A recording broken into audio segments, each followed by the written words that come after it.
when the three armies converge at the exact same moment. They catch the Persians asleep in their camp. They tear them to pieces. He's like, all right, 1 down, 2 to go. He looks at his men and he goes, this is where the Persian army is the next one's gonna be. And he tells them, I want you there this day, this time. Go, 3 different ways. And the 3 units charge as fast as they can. And they get there.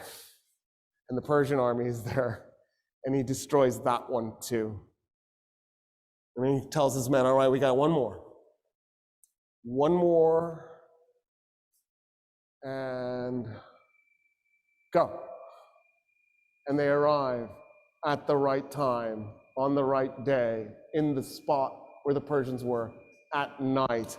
And they wiped out the third 20,000 man unit with almost no losses. They dispatched 60,000 men in a maneuver that I bet a contemporary military force would never be able to execute, let alone 3 times in a row. Insane. It shouldn't be doable. He gets to where it says Dura. That's the city of Firaz. Firaz was the border between the Roman Empire and the Persian Empire. The Persians and the Romans hated each other's guts. They had been fighting each other 628 plus 52, right? It was 53 BC, the Battle of Karhae, but there's no year 0, so you have to subtract 1. That's why I'm doing 52. So what is 28 plus 52? 80. For 680 years, the Romans and the Persians had been fighting each other. Can you comprehend 680 years of warfare? Like, I don't even know what that means. What does that even mean? By the time Khalid ibn Walid gets to Firaz, the Persians and the Romans looked at each other and went, you are no longer the enemy. We have a new enemy. I don't know where these guys even came from. Because you have to remember, at this point in time, the Persians had been an empire for 1,200 years. And the Romans had officially been an empire, calling themselves an empire, for 600 years, but they had been imperial for the 300 before that. Because even before Rome was an empire, it owned Spain, it owned North Africa, it owned Syria, it owned Turkey, it owned Greece, right? And so you have 900 years of imperial history for the Romans and 1,200 years of imperial history for the Persians. There's 21 centuries between those 2 empires.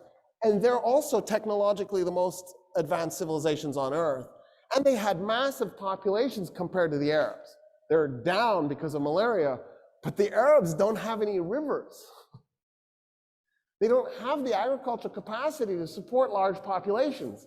The Arabs are outnumbered, they're out-technologied, they're out-moneyed, they're out-experienced, they're out-equipped.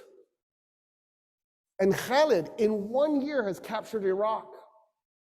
Our military was there for 8 years. We didn't capture anything. We captured IEDs in the face.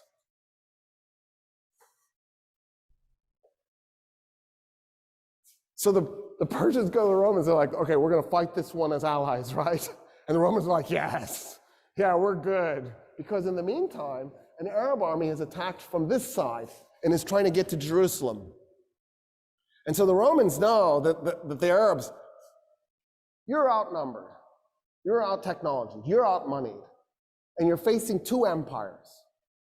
Do you attack both at the same time? That makes no sense, but it's exactly what the Arabs did. They attacked the 2 oldest, most powerful empires at the same time, even though they were outnumbered by 1, let alone both.